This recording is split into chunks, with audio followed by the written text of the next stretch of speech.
त्यावेळेस पुराव्या सकट बोलत होते ते आज सिद्ध झाले, ते मॅटली सिद्ध केलेलं आहे की त्यात भ्रष्टाचार झालेला आहे। राजीनामा पहिला देता का ते आधी सांगा, मग पवार साहेबांवर बोलण्याचा प्रयत्न त्या ठिकाणी तुम्ही करा। फेक नरेटिव्ह काय नाही, हे आकडे खरेत। खऱ्या अर्थाने महाराष्ट्रामधल्या बऱ्याच कंपन्या महाराष्ट्राला सोडून बाहेर जात आहेत। तुम्ही जाऊन कंपन्यांशी तर बोला। अहो आपल्याकडे 11.5 ते 12.5 रुपये तिथं इंडस्ट्रियल रेट आहे, कमर्शियल रेट 16-17 रुपये आहे। बाहेरच्या राज्यांमध्ये हाच पॉवरचा रेट या कंपनीला 4.5 ते 5.5 रुपये तिथं मिळतो। सोलारची एक योजना सरकारने महाराष्ट्रामध्ये आणली आणि गेल्या 6 महिन्यामध्ये अचानक ती बदलली। तर ज्या इंडस्ट्रियल व्यावसायिकांनी सोलार प्लांट टाकले होते त्याची इन्व्हेस्टमेंट, त्याचा ROI जो 3 वर्षात 4 वर्षात त्यांना मिळणार होता तो गेला 7 ते 8 वर्षामध्ये। या सगळ्या विषयावर जर चर्चा करायची असेल आम्ही तयार आहोत, पण या सरकारमध्ये असणाऱ्या नेत्यांमध्ये धाडस आहे का हे मात्र त्या ठिकाणी बघावं लागेल। रोहित पवार आणि आदित्य ठाकरे या चाकांच्या मुद्द्याचं राजकारण करतात असं सुद्धा भाजपचे नेते टीका करतात। कुठला भाजपचा नेता बोलतोय सांगा? पवार साहेबांच्या ट्विट नंतर मुख्यमंत्र्यांनी ट्विट केलं आणि आता भाजपचे आमदार सुद्धा यावरती टीका टिप्पणी करतात, टीका केली जाते। काय झालंय, भाजपचे बोलणारे जे आमदार आहेत ना त्यांना एक तर इंडस्ट्री काय असते हे माहित नाही, त्यांना विकास काय असतो हे माहित नाही। त्यांना फक्त एवढंच माहिती आहे की जीभ बाहेर काढायची, टाळ्या लावायची, जे वरून आदेश येतो ते त्या ठिकाणी बोलायचं। त्यामुळे कोण बोलतंय हे पण महत्वाचं आहे। त्याच्यात काही लोक आहेत जे चांगले आहेत पण ते कधीच दुर्दैवाने त्या ठिकाणी बोलत नाहीत। बोलणारे जे आहेत त्यांना व्यवसाय कळत नाही। हा व्यवसाय कन्स्ट्रक्शनचा करू शकतो, आधी राजकारणात आले आता व्यवसायात आलेले आहेत, पण हे इंडस्ट्रियलायझेशन काय असतं, मॅन्युफॅक्चरिंग काय असतं, ऑटोमेशन काय असतं, त्यानंतर तिथं रोबोटिक्स काय असतं, याच्यावर तुम्ही चर्चा करायला त्यांना सांगा, कोणाच काय बोलता येणार नाही। आम्ही डायरेक्ट म्हणतोय जर उदय सामंत साहेब हे या राज्याचे इंडस्ट्रियल मंत्री आहेत, ते काय करतात कसे करतात हे आम्हाला माहिती आहे। आम्ही चॅलेंज करतो की त्यांच्याबरोबर आम्ही चर्चा करायला तयार आहे, एक संयुक्तिक प्रेस कॉन्फरन्स घ्यायला तयार आहे।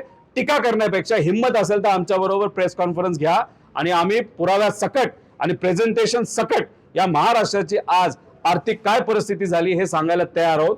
हे मात्र आमचं धाडस झालं, बाकीच्यांकडे धाडस आहे का बघूया। महाराष्ट्रातले उद्योग ज्यांच्या ताब्यात आहेत, महाराष्ट्रातले उद्योग ज्यांच्याकडे आहेत, ज्यांच्या ताब्यात आहेत, ज्यांच्या मंत्रालयाच्या अंडर येतात, ते उदय सामंत म्हणतात की कोणतेही चाकणमधले उद्योग हे दुसऱ्या ठिकाणी जाणार नाहीत।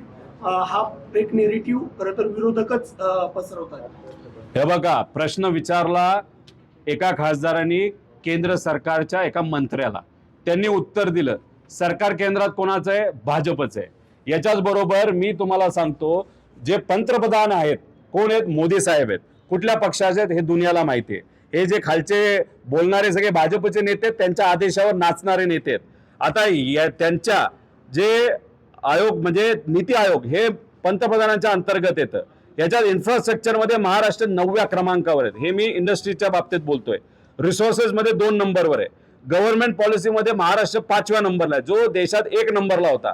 रेग्युलेटरी ईज म्हणजे एखादी परवानगी घ्यायची असेल तर महाराष्ट्रामध्ये वेळ लागतो, आपण 10व्या नंबरला आहे या देशामध्ये। इन्स्टिट्यूशनल एन्व्हायरमेंटमध्ये आपण 11व्या नंबरला आहे। फायनान्शियल हेल्थच्या बाबतीत आपण 4थ्या नंबरला आहे। एन्व्हायरमेंट रेझिलियन्समध्ये 10व्या नंबरला आहे। म्हणजे झालं असं की इथं व्यावसायिक धंदा करायला तयार आहेत। प्रॉब्लेम कुठे आहे, अडचण कुठे आहे, तर हे जे शासन आहे या राज्यातलं महाराष्ट्रातलं ते मात्र इन्फ्रास्ट्रक्चर द्यायला कमी आहे। हे मी म्हणत नाही, पंतप्रधान साहेबांचं नीती आयोग त्या ठिकाणी सांगते।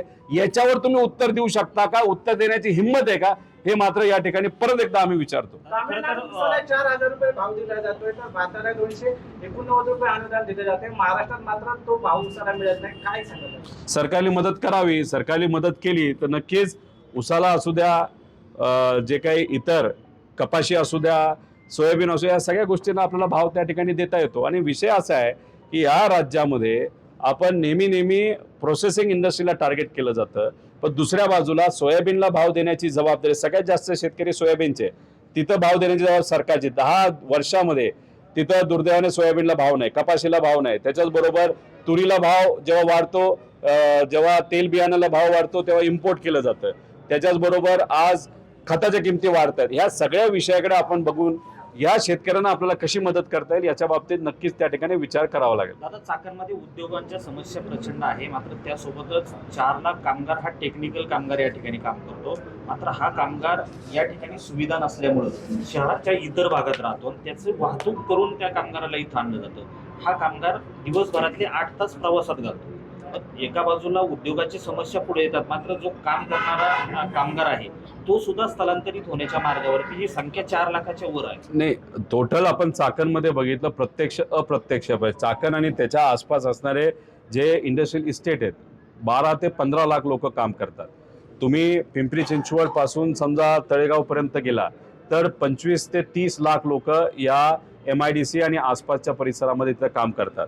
आता दुर्दैव असं की लांबून यायचं परवडत नाही, कारण वेळ जास्त लागतो, मग त्यांना तिथं अडचण सोसावी लागते. मग काही लोक इथंच आसपास उंच उंच बिल्डिंगा बांधल्या जातात, त्याच्यात ते 10 बाय 10च्या खोल्यामध्ये राहतात, त्याला कुठंच परवानगी नसते, कधी कधी ती भिंत पडते, बिल्डिंग पडते. त्यामुळे ह्या सगळ्या अनुषंगाने या कामगारांकडे पण लक्ष देण्याची जरूरत आहे. आणि मी तुम्हाला सांगतो, चाकणमध्ये असणारे काही व्यावसायिकांनी धाडस दाखवलं, ते बोलले म्हणून एवढी चर्चा झाली. पण आज परिस्थिती MIDCच्या बाबतीत बघितली तर सगळीकडेच अतिशय हलाखीची आहे. तुम्ही हिंजवडीला जावा, तिथं ब्लू रिज नावाची एक सोसायटी आहे, 28,000 लोक राहतात, त्यांना प्यायला पाणी नाही. आज ते सगळे कुठं काम करतात? IT सेक्टरमध्ये काम करतात, 1 किलोमीटरवर काम करतात. त्यामुळे ह्या सगळ्या ज्या बहुतेक अडचणी आहेत त्या फक्त चाकणमध्ये आहेत असं नाही, अनेक ठिकाणी या अडचणी आहेत आणि तिथे असणाऱ्या कामगारांना आणि एम्प्लॉईजला त्या अडचणी सोसाव्या लागतात. आता खरं तर उद्योग मंत्री आहेत ते रविवारी या ठिकाणी येणार आहेत. मात्र इथून मागच्या वर्षीचे उद्योगमंत्री आहेत तुमच्या सामने या ठिकाणी येत असतात, त्यांना या समस्या इतक्या वर्ष दिसल्या नाहीत का? आता रविवारी येऊन ते पाणी करणारे अधिकाऱ्यांशी बोलणारे इतक्या वर्ष काय करतात? नवीन फेज असेल तर उद्योग मंत्र्यांना फक्त नवीन फेजमध्ये इंटरेस्ट असतो का? जमीन विकत घ्यावी लागते. त्यांना बाकी लोकांना अडचणी आहेत का, व्यावसायिकांना अडचणी आहेत का, त्या कशा सोडवायच्या ह्याच्यात कुठेही त्या ठिकाणी तिथं रस नाही असं कुठेतरी जाणवतं. यायचं असेल तर रविवारी कशाला येता? जेव्हा इथं पुरी इंडस्ट्री चालू असते, जेव्हा ट्रॅफिक सगळ्यात जास्त असतं, आणि ते सुद्धा संध्याकाळच्या वेळेस त्यांनी तिथं आलं पाहिजे आणि ट्रॅफिक काय असतं याचा अनुभव त्या ठिकाणी घेतला पाहिजे. उद्योगमंत्री आहात, तुमचं काम आहे त्या कंपनीला सुविधा देणं. आणि उद्योगमंत्र्यांना विचारलं तर ते म्हणतात MIDC मध्ये वेगळ्या कंपन्या MIDCच्या बाहेर आहे. तुम्ही उद्योगमंत्री आहात, राज्याचे आहात, इंडस्ट्रियल मंत्री आहात. त्यामुळे या राज्यामध्ये असणारे जे काही छोटे मोठे व्यावसायिक MIDC मधले असतील, MIDCच्या बाहेरचे असतील, या सगळ्यांना सेवा देण्याची जबाबदारी ही तुमची आहे. त्यामुळे परवा येत आहेत, त्यांनी त्या दिवशी न येता वर्किंग डेला यावं, सगळ्या व्यावसायिकांना विश्वासात घेऊन MIDC आणि नॉन MIDC आणि सगळ्यांच्या अडचणी सोडवाव्यात. नाही ते काय म्हणतील, MIDC कडे, माझ्याकडे MIDC आहे, मी फक्त MIDC बद्दल बोलू शकतो, तिथं येणारा जो एक PWDचा रस्ता मी बघू शकत नाही, असं थातुरमातुर उत्तर कृपा करून देऊ नये. PMRDशी तुम्हाला बोलावं लागणार आहे, PWDशी बोलावं लागणार आहे, तुम्हाला कचरा नियोजन त्याच्याबद्दल लक्ष द्यावं लागणार आहे, एन्व्हायरमेंटशी बोलावं लागणार आहे आणि लाईटशी तुम्हाला तिथं बोलावं लागेल. या सगळ्या विभागाशी तुम्हाला बोलावं लागेल. तुम्हाला 6 ते 7 तास बैठकी घ्यावी लागणार आहे फक्त दाखवण्यासाठी. आणि चर्चा मोठ्या प्रमाणात चाकणची होती म्हणून आलो आणि गेलो असं अर्धा 1 तासाची बैठक घेऊन चालणार नाही. आता खरं तर 20 महिन्यामध्ये गेल्या 20 महिन्यामध्ये 580 जणांचा मृत्यू झालाय. याला जबाबदार कोण? सदोष गुन्हा कोणावरती दाखल केला जाणार?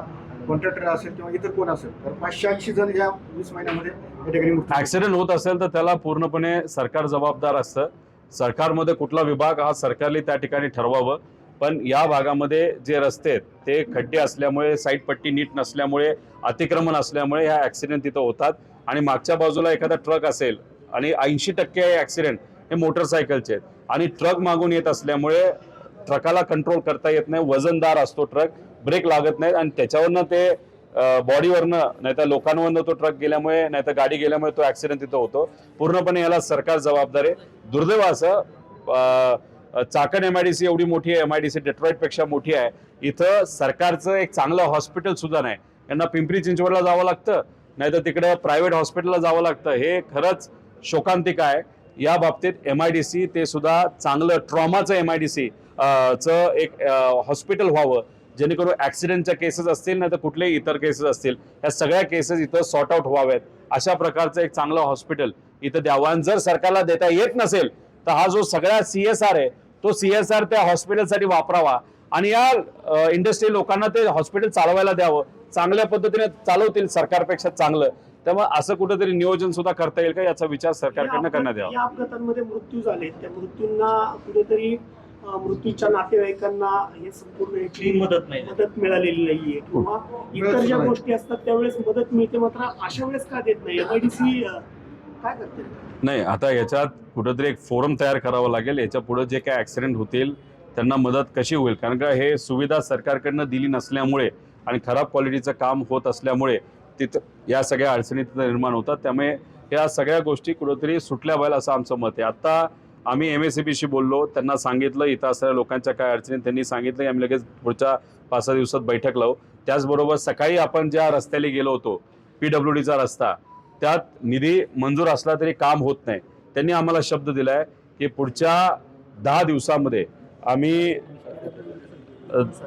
पुढच्या 10 दिवसामध्ये ते जे काही रस्ते आहेत त्याच्यावरचे जे खड्डे आहेत त्याच्या जे काही साईड पट्ट्या आहेत त्या पुढच्या 10 ते 12 दिवसामध्ये आम्ही करणार आहोत. आम्ही त्यांना सांगितलंय मुरुम टाकून चालणार नाही, चांगल्या क्वालिटीचं काम झालं पाहिजे आणि ते टिकलं पाहिजे. 69 कोटीचं काम हे मंजूर असून काम झालं नाही, थातूर मातूर काहीतरी केल्यासारखं दाखवत आहेत. तिथं मुरुम टाकला जातोय. पण आता जेव्हा PWDच्या अधिकाऱ्यांशी आम्ही आत्ता बोललो, त्यांनी सांगितलं पुढच्या 10 दिवसामध्ये आज सकाळी ज्या रस्त्यावर आम्ही गेलो होतो तो रस्ता आम्ही त्या ठिकाणी नीट करू. दादा, खरं तर अजितदादाच या दौऱ्यावरती आले होते, त्यावेळेस त्यांनी मेगा प्लॅन केला होता आणि हा जो निधी होता तो दादांनी दिला होता. दादांच्या नंतर हे सगळं दादांचा जो प्लॅन होता चाकणच्या बाबतीतला तो इम्प्लिमेंट केला जात नाही का, मुद्दाम हे सगळं केलं जातं? आज रोहित पवार या ठिकाणी आले, दादांच्या जागेवरती पाहावं का लोकांनी? नाही, अजितदादा काम करत असताना एक तर सकाळी 5:30 वाजता इथं आले होते. लोकांना काय अडचणी आहेत ते तिथल्या तिथं समजून घेत होते, निधी देत होते. निधी दिल्यानंतर काम होतं का नाही हे ते तिथं बघत होते. माझ्या अंदाजाने त्यावेळेस 250 कोटीच्या आसपास निधी तिथं दिला गेला होता. त्यात हा 69 कोटीचा पण निधी आहे. पण दादा काय करायचे, काम होतं का नाही हे बघायला सुद्धा यायचे.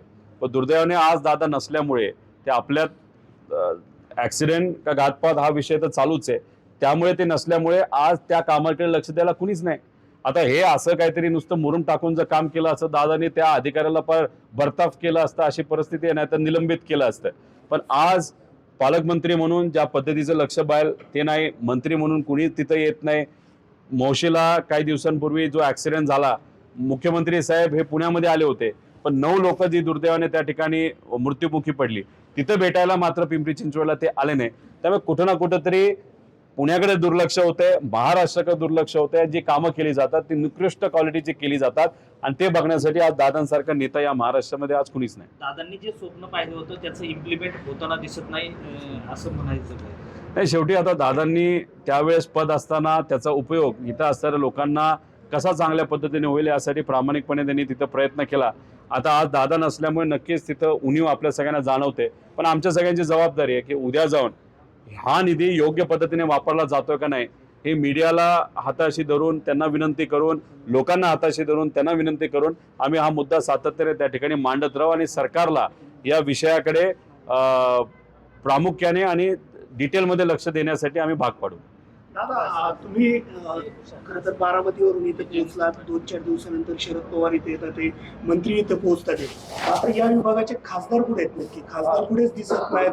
एवढे मृत्यू होताना दिसतात, ते या कोणत्याही घटनेकडे खासदार दिसलेच नाही, खासदारांचं लक्ष या विषयाकडे आहे आणि त्यांनी नाशिक पुणे जी रेल्वे आहे जी त्यांनी खरं तर पाठपुरावा करून मंजूर केली होती त्याचाही पाठपुरावा पार्लमेंटमध्ये तिथं सुरू आहे.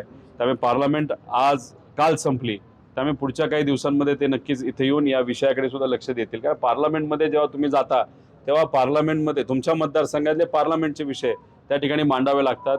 पंतप्रधान साहेबांना सुद्धा ते सर्व लोक त्यांच्या मतदारसंघातले विषय घेऊन पत्र घेऊन तिथे भेटलेले आहेत. त्या बाबतीत ते आल्यानंतर आपल्याला स्पष्टपणे सांगू शकतील.